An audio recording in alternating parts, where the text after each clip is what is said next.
ఈరోజు టాపిక్ ఏంటి అంటే నిన్న కూడా మాట్లాడుకున్నాం మనం.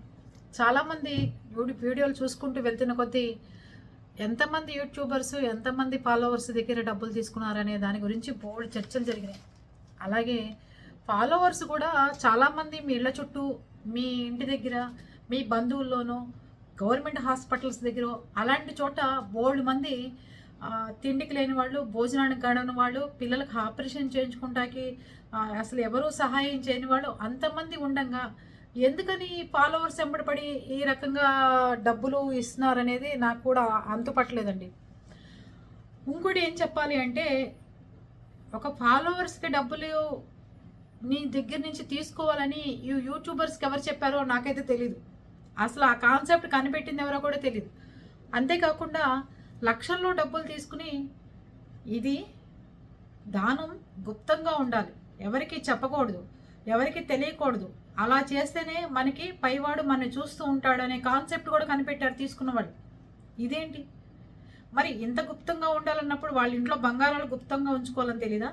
వాళ్ళ ఇంట్లో వడ్డానాలు వంకీలు చేయించుకుంటే గుప్తంగా ఉంచుకోవాలని తెలీదా? వాళ్ళు ఏదైనా ఆస్తులు కానీ ప్రాపర్టీలు కొనుక్కుంటే కానీ గుప్తంగా ఉంచుకోవాలని తెలీదా? లేకపోతే ఏదైనా విల్లాలు కొనుక్కుంటే యూట్యూబర్స్ గుప్తంగా ఉంచుకోవాలని తెలీదా? దానాలు చేసిన సొమ్మే గుప్తంగా ఉంచాలి అంటున్నారు. వీళ్ళకి ఇచ్చిన డబ్బుని ఎవరికి చెప్పమాకండి, గుప్తంగా ఉంచుకోండి అంటారు. మరి వీళ్ళు విల్లాలు కొనుక్కున్నా, స్థలాలు కొనుక్కున్నా, వాళ్ళ కూతుర్లకి బంగారాలు చేయించుకున్నా, వాళ్ళ ఇంట్లో వాళ్ళకి ఏదైనా గిఫ్ట్లు చదివించినా, అది ఏదైనా మనవరాళ్ళ ఫంక్షన్ చేసినా, మనవడికి పంచల ఫంక్షన్ అయినా, మరి అవన్నీ రోడ్డు మీద పెట్టి అందరికీ చూపిస్తున్నారే. మరి అవన్నీ ఏంటంటారు? అంటే ఒక మనిషిని ఏ రకంగా బ్లాక్మెయిల్ చేస్తున్నారంటే వీళ్ళు బయటకు చెప్పకూడదు, చెప్తే మీదంతా పోతుంది అని. మీరే తీసుకున్న వాళ్ళు తెలియపరచండి, బాలైన వాళ్ళు ఇంత అమౌంట్ వేశారు, ఇది గొప్పతనం, వీళ్ళు ఇలా సహాయం చేయడం అనేది ఇలాంటి వాళ్ళు ప్రజలకి చాలా అవసరం, ఇలాంటి వాళ్ళని చూసి నేర్చుకోండి అని చెప్పి ప్రజలకు పరిచయం చేయండి మీ యూట్యూబ్ ఛానల్స్ ద్వారా.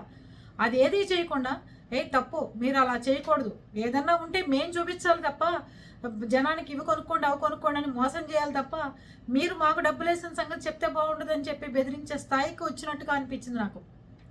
ఇది ఏ యూట్యూబ్ల గురించి నేను మాట్లాడట్లా, కానీ ఒక ఇన్ఫ్లుయెన్సర్ల దగ్గర మనం పక్క నుంచి ఇంట్లో ఒక్కొక్కళ్ళకి ఒక పెద్ద యూట్యూబ్ ఛానల్స్ ఉందంటే వాళ్ళ ఇంట్లో 10 మందికి ఉంటున్నాయి యూట్యూబ్ ఛానల్స్. 10 మందికి మినిమం 2 lakhs 3 lakhs చొప్పున వచ్చినా 10 లక్షల రూపాయల ఆదాయం అక్కడే కనిపిస్తుంది.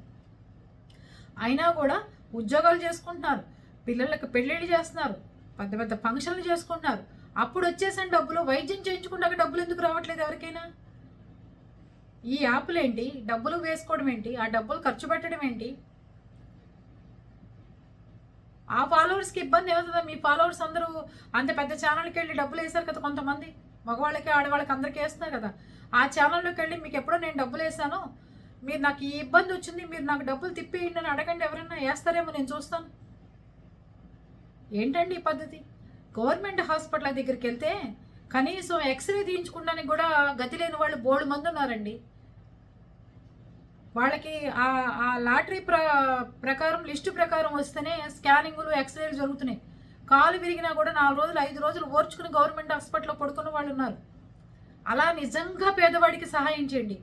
ఇళ్ళుండి, వాకిళ్ళుండి, విల్లాలుండి, 4-5 స్థలాలుండి, 5-6 ఉద్యోగాలుండి, 10 యూట్యూబ్లుండి, లేకపోతే 10 కార్లుండి, వాళ్ళు వజ్రాల నెక్లెస్లు, డైమండ్ నెక్లెస్లు తప్ప కొనుక్కొని వాళ్ళకి సహాయాలు చేయటం ఏంటంటే అర్థం కాని విషయం. డబ్బు ఎవరికి ఊరికే రాదండి. ఒక్కసారి మన చేతుల్లోంచి పోతే ఇలాంటివి దాన ధర్మాలు కూడా ఎలాంటి వాళ్ళకి చేయాలంటే మంచిగా ఎవరికి అవసరమో వాళ్ళకే చేయాలి. బంధువుల్లో అవని బయటవాడవని ఎవడైనా సరే, లేకపోతే మాలాగా కనుక దాన ధర్మాలు చేశారనుకోండి, బంధువులే కదా అని చెప్పి మనం అన్నీ పట్టుకుని చూసామనుకోండి, ఎంత బాధపడాలో అంత బాధపడాల్సి వస్తాం. అందుకని నిజంగా ఎవడికి లేదో వాడికి చేయండి. సొంత బంధువైనా సరే వాడికి మనం పెట్టామో విషయం అయిపోతాం. నిజంగా గవర్నమెంట్ హాస్పిటల్ దగ్గరికి వెళ్ళండి, ఎవరికైనా ఏదైనా సహాయం చేయాలి, మీ పిల్లల ఫంక్షన్లు, మీ ఇంట్లో ఏదైనా శుభకార్యం ఏదైనా చేయాలి, ఆశ్రమాల దగ్గరికి వెళ్ళండి. గవర్నమెంట్ హాస్పిటల్ దగ్గర నుంచి ఉంటే కడుపు తరుక్కుపోయేంత బాధలు ఉన్నవాళ్ళు ఉన్నారు, వైద్యం చేయించుకోలేక ఇంటికి తీసుకెళ్ళిపోయే వాళ్ళు ఉన్నారు, పిల్లలకి హార్ట్ ఆపరేషన్ చేయించలేని వాళ్ళు ఉన్నారు. ఎంతోమంది సమాజంలో మనకి పేదవాళ్ళు వెతుకుతుంటే మన ఇంటి పక్కనే 10 మంది కనిపిస్తారు. అంతేగాని బలిసిన యూట్యూబర్లకి సహాయాలు చేయటం ఏంటంటే తప్పు. ఇది అందరూ ఖండించాల్సిన విషయం. అర్థమైందా?